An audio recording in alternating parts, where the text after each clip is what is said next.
Bumalik naman tayo ng eksena sa ating bida, agad naman itong naglakad at patungo ito sa malaking bato. Sa pagtigil ng paglakad nito ay agad nang nagsigawan ang mga manunood, at pinagtawanan nila si Chen-er.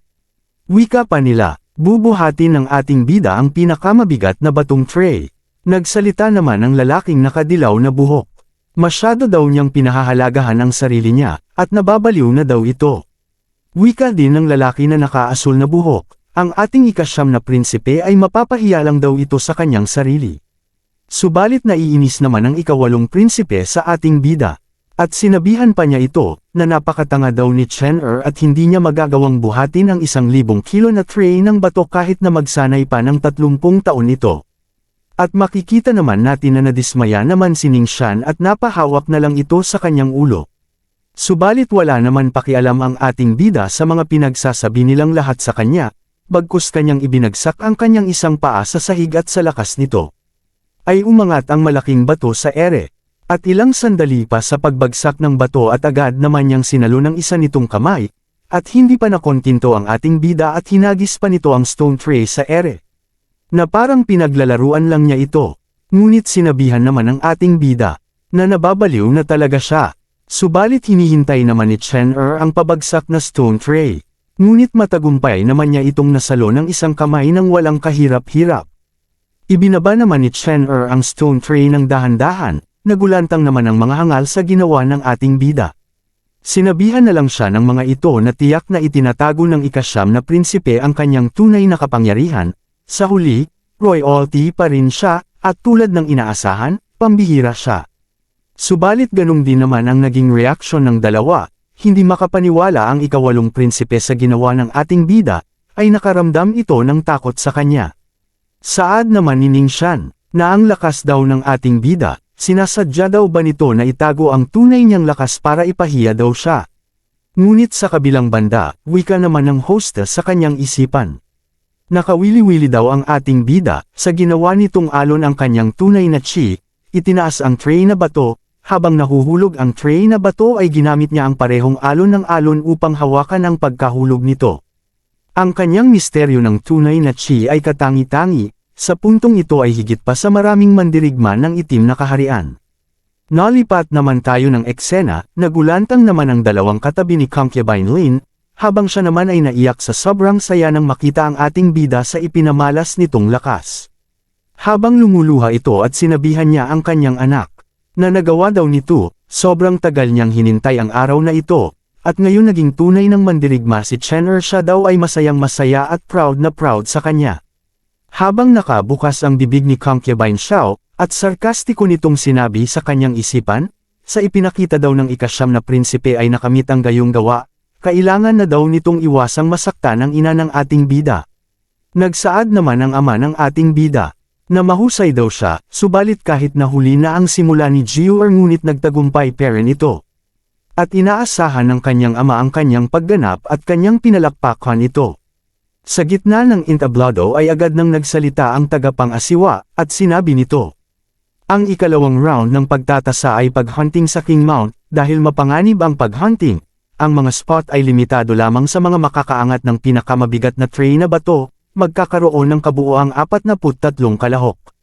Subalit sinabihan naman siya ng babae na mag-ingat ang ating bida sa panahon ng King Mount Hunt, dahil siya daw ang kanyang karibal. Ang babaeng ito ay ang kanyang kapatid na 9th Princess Zhang Yaxi, at sinabihan pa nito ang ating bida ang ika-8 prinsipe, gustong tularan ang kanyang halimbawa at buhatin ang lahat ng 10 tray na bato, ngunit sa huli ay nahulog niya ito at nasugatan ang kanyang paa. Nakakahiya, napatakip na lang ng bibig si Princess Zhang Yaxi habang ito'y tumatawa.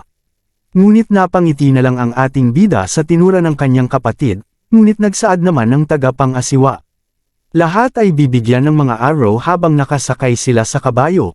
Ang mga Thunder Arrow ay ginagamit upang patayin ang unang antas ng Savage Beast. Kung mas malakas na Savage Beast ka, mas maganda ang performance mo na pumatay.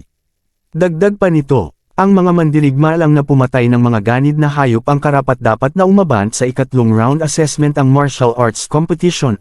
Ang King Mount ay puno ng panganib, kaya maaari kang mawala ng buhay kapag nakatagpo ka ng pangalawang antas na Savage Beast. Agad na tumakas, ang pangangaso sa King Mount ay magsisimula na. Agad naman sumakay si Ning Shan sa kabayo, at sinabihan niya ang ating bida. Ang pagtatasa ng kapangyarihan ay hindi niya espesyalidad, at ipapakita daw nito sa kanya ang kanyang tunay na lakas ngayon, umaasa daw itong na siya ay makipagsabayan. Sumakay na rin sa kabayo si Princess Zhang Yoxi, at sinabihan niya si Chen Er na mauuna na rin ito. Nagsaad naman ang ating bida na magsisimula na daw ang totoong laro. Nalipat naman tayo ng eksena, biglang napatigil ang kabayo sa pagtakbo nito. At makikita naman natin ang ating bida na nakasakay na rin ito sa kabayo. At nakita nito ang isang rabbit na akmang tatakbo, ito daw ay isang lighting rabbit, mabilis pero mahina ang depensa, ang perpektong biktima. At agad nitong hinanda ang kanyang arrow, para patayin ang rabbit. Ngunit saad naman sa kanyang isipan. Ito ay isang mabagsik na hayop sa ibaba ng unang antas, ito ay hindi nagkakahalaga ng paggamit ng isang arrow para dito. At biglang tinamaan ang rabbit ng isang arrow at ito'y may lumabas na liwanag na kulay dilaw at ito'y namatay. Nabigla naman ang ating bida sa nangyari. At nakita nito ang hangal nitong ika-6 na prinsipe na kanyang kapatid, sa kanyang harapan, at sinabihan siya nito. Na first time niyang sumali sa King Mount Hunt, takot daw ba itong pumatay ng mga savage beasts? Mas kailangan daw nito ng lakas ng loob para maging lalaki at ito'y tumawa ng nakakaluko. Habang ito'y paalis, pahabol pa nitong sinabi sa ating bida napakaraming mabangis na hayop sa King Mount, ang pagkakaroon ng 5 arrow ay hindi nangangahulugan na makakahanap ka ng 5, siguraduhin hindi ka babalik na walang laman ng mga kamay. Sumang-ayon naman ang ating bida, na tama, ang kanyang kapatid dapat daw nitong bilasan. Napadpad naman si Chen Er malapit sa katubigan. Habang hinahanap ng ating bida ang narinig nitong ingay mula sa toro, dapat daw ay nandito sila. Ngunit napalingon naman si Chen Er at nanlaki ang mga mata nito. Nakita nito si Princess Zhang Yoxi na kaharap nito ang 3 toro. Napalingon naman sa kanya si Princess Zhang Yoxi. At sinabihan siya nito, huli na siya dahil ang 3 ganid na toro na ito ay sa kanya na. At agad itong nagpakawala ng 3 sabay na arrow na punang atake nito sa toro, at matagumpay naman itong tinamaan sa kanilang ulo at may lumabas na malakas na liwanag na kulay dilaw at sila'y namatay. Nabigla naman ang ating bida, matapos makita nito ang kanyang kapatid, dahil sa husay nitong humawak ng palaso ay sabay nitong napatay ang 3 toro at sinabihan niya ito na talagang medyo malakas siya.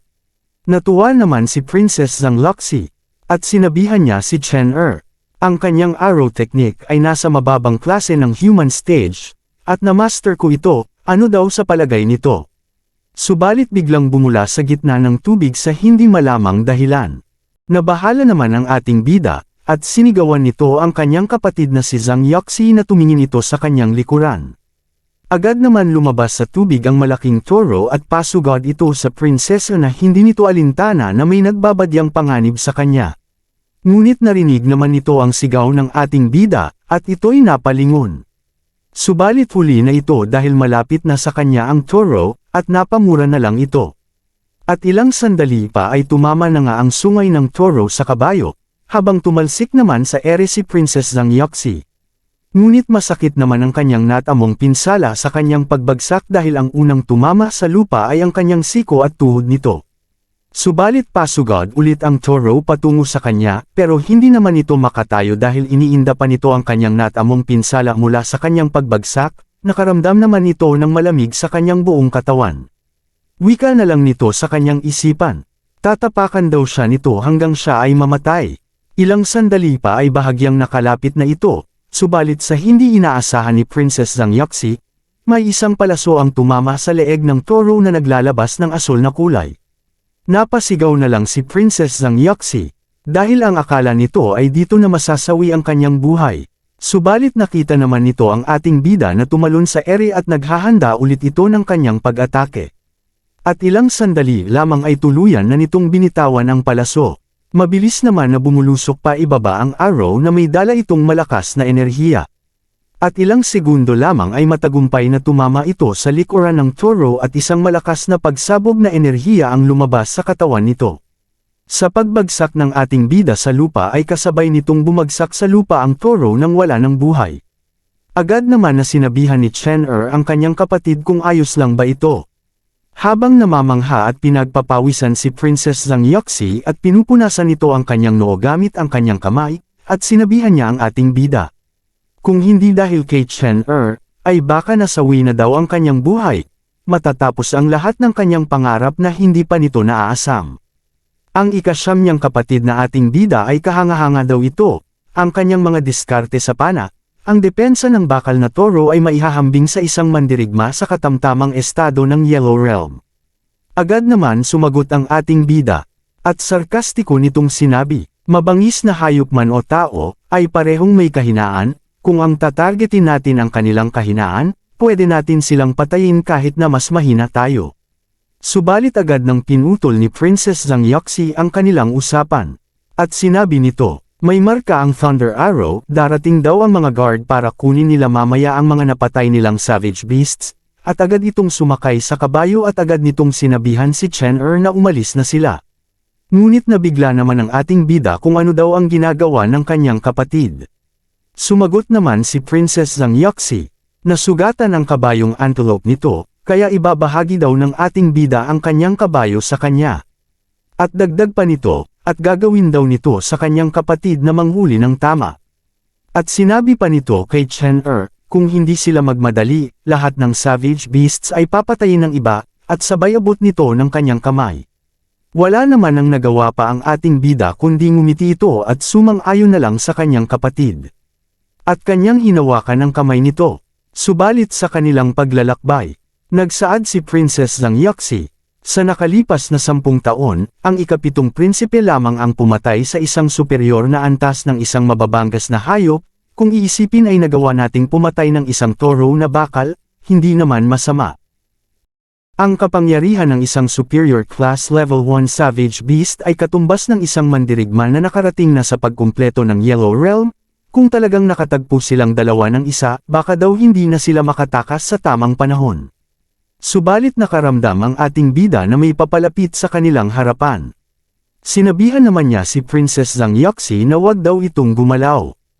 At ilang sandali lamang ay tuluyan ang nagpakita ito, subalit makikita naman nating ang mga nadadaanan nitong mga dahon ay nasusunog ito kapag dumadampi sa kanyang paa, ngunit habang papalapit ang beasts na ito, at pinagmamasdan naman ng dalawa ay nakaramdam sila ng takot dito. Ang beast na ito ay ang superior class level 1 green fire deer. Subalit napabulong naman si Princess Zhang Yoxi sa ating bida kung ano ang kanilang gagawin. Ngunit agad naman na bumaba si Chen at hinagis nito ang kanyang palaso sa kanyang kapatid. At sambit pa nito, mayroon pa siyang 3 Thunder Arrow na natitira, 4 sa kabuuan kung isasama nito ang naiwan niya. Ang iyong diskarte sa arrow ay dapat na medyo nagbabanta sa berdeng fire deer. Subalit nagulantang naman si Princess Zhang Yoxi sa nais gawin ng ating bida. Napavalikwas naman ang tingin si Chen at sinabihan niya ang kanyang kapatid kung hindi daw niya gustong pumatay ng superior class level 1 green fire deer. Nabahala naman ang ating bida. Dahil ang kalamangan ng berdeng apoy na deer ay ang bilis nito, kung mahulaan daw nito ang pag-atake, dapat niyang maiwasan ang mga ito. Agad naman na kinuha ni Chen ang atensyon ng green fire deer at sinigawan niya ito para lumapit sa kanya ito. Umungol naman ng malakas ang green fire deer matapos ang ginawa ng ating bida. Agad naman itong sumugod ng napakabilis, ngunit naghahanda naman si Chen habang hinihintay nito ang pasugod na green fire deer sa kanya. Ilang sandali lamang at agad itong tumalon, para iwasan ang pag-atake ng beast. Agad naman na naghanda ng isang pag-atake ang ating bida, at ginamit nito ang Dragon in the Sky, at namuo sa kanyang kamay ang asul na enerhiya. At ilang segundo lang at kanyang sinuntok ang green fire deer, at isang malakas ang bagsabog at shockwave ang nangyari sa kanyang ginawang atake. Sa kabilang banda, natuwa naman si Princess Zhang Yoxi, at sinabihan niya si Chen na ang galing nito. Ngunit wika naman ng ating bida, hindi daw ganoon kadali, teknikal na pagsasalita. Ang isang green fire deer ay isa pa ring nakatataas na antas ng isang mababangas na hayop. At biglang napawi ng kaba ang tuwa ni Princess Yoxi. Subalit sa hindi inaasahan ng ating bida, biglang sumugod sa likuran nito ang green fire deer ng napakabilis. Agad naman naramdaman niya ito at sa kanyang paglingon, at sinabayan nito ang green fire deer sa pag-atake nito. At sa kanilang salpukan ay isang malakas ulit na pagsabog ang naganap. Subalit makikita naman natin ang resulta na natalo si Chen at nawasak ang kanyang suot at nasaktan ito. Tumalsik naman ang ating bida sa dikalayuan dahil napigilan niya ito sa kanyang pagtilapon. Wika pa nito sa kanyang isipan. Anong agresibong mapangwasak na kapangyarihan, gaya ng inaasahan ng isang superior class level 1 savage beast. At kanyang hinawakan ang kamay nito para pagalingin sa natamo nitong pinsala. At ilang sandali lamang ay tuluyan na itong gumaling at bumalik na sa dati ang balat nito. Nakita naman ito ng Green Fire Deer ang ginawa ng ating bida. Bigla naman ulit itong sumugod ng napakabilis, ngunit kalmado lang si Chen habang hinihintay nitong makalapit ang Green Fire Deer sa kanya. Ngunit nakita naman ito ni Princess Zhang Yuxi na nakatuon ang atensyon ng Green Fire Deer sa ating bida, at ito ang kanyang pagkakataon para umatake. Agad naman itong hinanda ang kanyang palaso, at ipinang-atake nito na magkasunod ang palaso sa Green Fire Deer. Subalit nakita naman ito ng Green Fire Deer, at sa kanyang paghawi ng kanyang sungay ay nasalag nito ang arrow. Ngunit ngumiti naman ang ating bida, dahil nakita nito ang pagkakataon hindi nakatingin sa kanya ito, dahil sa open ito agad naman niyang inatake sa leeg ito at matagumpay niya itong tinamaan para magsuka ng dugo ang Green Fire Deer. Habang nakahanda na si Princess Zhang Yuxi at sinabihan niya ang Green Fire Deer. Ang kanyang pag-atake na ito ay magbibigay daw sa kanya ng matinding pinsala. Agad naman niya itong binitawan at dumiretso ito sa mata ng Green Fire Deer para tumalsik ang dugo nito sa mata. Nagwala naman ito dahil sa natamo nitong pinsala sa kanyang mata. Ngunit kinuha naman ng ating bida ang isang palaso, at ito'y sumugod. At sa kanyang pagtalon ay hinanda nito ang hawak niyang arrow. At ilang sandali pa ay tuluyan ang ibinaon ng ating bida ang arrow sa likuran nito. At isang malakas na asol na enerhiya ang sumabog sa katawan ng Green Fire Deer at ito'y namatay. Hindi naman makapaniwala si Princess Zhang Yuxi dahil napatay ng ating bida ang superior class level 1 savage beasts. Ngunit napalingon naman ito, at sinabihan niya ang kanyang kapatid na hindi siya ang nakapatay kundi silang dalawa. Natuwa naman si Princess Zhang Yuxi, at kanyang niyakap si Chen at sabay sabing, ang kanilang pagtutulungan ng magkasama ay kamangha-mangha at silang dalawa ang pinakamahusay. Ngunit sinabihan naman niya ang kanyang kapatid na bumalik na daw silang dalawa sa Royal Coliseum. Nalipat naman tayo ng eksena sa Royal Coliseum. Nagsaad naman ang mga manunood. Halos lahat ay nakabalik na, at nasaan na daw ang ika-9 na prinsipe na ating bida at ang ika-9 na prinsesa ng komandante? Sila ay nagtataka kung mayroon silang isang mapanganib na engkwentro. Ngunit nagsaad naman ang hangal na ika-6 na prinsipe, ang mga basurang hindi man lang makapatay ng kidlat na kuneho ay dapat mamatay na lamang sa kabundukan. Subalit kinakabahan naman ang ina ni Chen dahil hindi pa ito nakabalik, at humingi naman ito sa itaas na iligtas ang kanyang anak na sana ay walang nangyari dito na masama. Ngunit nagsalita naman ang ama ni Ningxian, tinanong siya nito, kung paano nangyari ang kanyang unang pangangaso sa King Mount. Agad naman sumagot si Ningxian, itindo ay mas madali kaysa sa kanyang inaasahan. Siya ay may tiwala na ito ay malalagay sa nangungunang 10. Ngumiti naman ito, hindi pa rin daw nakabalik si Zhang Rutan, na ating bida malamang na hindi siya nakahuli ng kahit na anong mabangis na hayop, kahit na kumonsumo siya ng mga mahahalagang materyales sa gamot upang mabilis na palakasin ang kanyang kapangyarihan, sa huli, wala siyang aktwal na karanasan sa labanan. Ngunit natuwa naman ang ibang manunood dahil nakita nila ang ating bida at si Princess Zhang Yuxi na nakabalik na silang dalawa. Sa kabilang banda nagsalita naman ang prince at sinabihan niya si Ge Chen. Naipahayag ang mga resulta ng King Mount Hunting Assessment, ang unang lugar na mandirigma ay bibigyan ng mabigat na pana, at iniabot nito ang scroll. Agad naman na sumang-ayon si Ge Chen at kinuha nito ang scroll. At sa pagbukas nito ng scroll ay agad nitong ipinahayag. 43 mandirigma ang lumahok sa King Mount Hunting ngayong taon, 2 sa kanila ang namatay at 9 ang nabigo sa pagtatasa, 32 mandirigma ang matagumpay na nahuli ang isang mabangis na hayop. Ang ika-14 na ranggo, ang ika-6 na prinsipe, si Zhang Mi, ay nanghuli ng 4 na mababang klase na antas ng isang mababangas na hayop, ngumiti naman ang hangal habang nakatingin ito sa ating bida.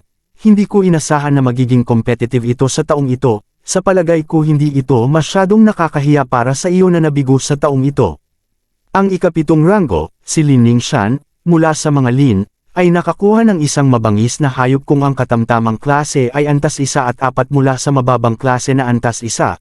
Wika naman ng kanyang ama ang pangalawang ginang ng pamilya ay tumugis ng isang mabagsik na hayop ng katamtamang klase level 1 quart ang edad na 15, ay magkakaroon ng magandang kinabukasan, sa 2 taon pang pagsasanay, sigurado akong walang makakalaban sa kanya. Subalit ngumiti naman si Ning Shan at sinabihan niya si Zhang Ruokan na ating bida, kung narinig ba daw niya ito, at ang kanilang pagkakaiba nila. Ikatlo, ang ikalimang prinsipe na si Zhang Min ay hinabol ng 4 na katamtamang antas ng antas 1 mababangas na hayop at isang mababang uri ng antas 1 hayop. Ang pangalawang rangkang na si Lin Jiang mula sa sito ay nanghuli ng 5 mabagsik na hayop ng katamtamang antas na antas 1. Subalit na dismaya naman ito dahil hindi siya ang panguna, at hindi ito makapaniwala. Subalit pasiga naman na sinabi ni Ge Chen, ang pangunang rangkang, ay ang ika-9 na prinsipe, si Zhang Ruokan na ating bida, hinabol niya ang isang mabangis na hayop mula sa nakatataas na antas ng klase 1 at 2 mula sa katamtamang antas ng antas 1. Abangan sa susunod nating video ang kampana-panabik na eksena dahil hindi pa kapaniwala ang ibang mga participants sa nagawa ng ating bida. At makikita naman natin si Chen kung paano nito nakipaglaban. Mga idol, pasensya muna kayo dahil aabot ng 1 araw or 2 araw ang ating pag-upload. Kasi may trabaho ang idol nyo 6 AM hanggang 6 PM ang aking schedule sa work kaya tuwing gabi lang ako nakakagawa ng script, kaya pagpasensyahan nyo muna ako mga idol. Mag-iingat kayo palagi mga idol dahil marami pa tayong masusubaybayan na kwento ng ating bida.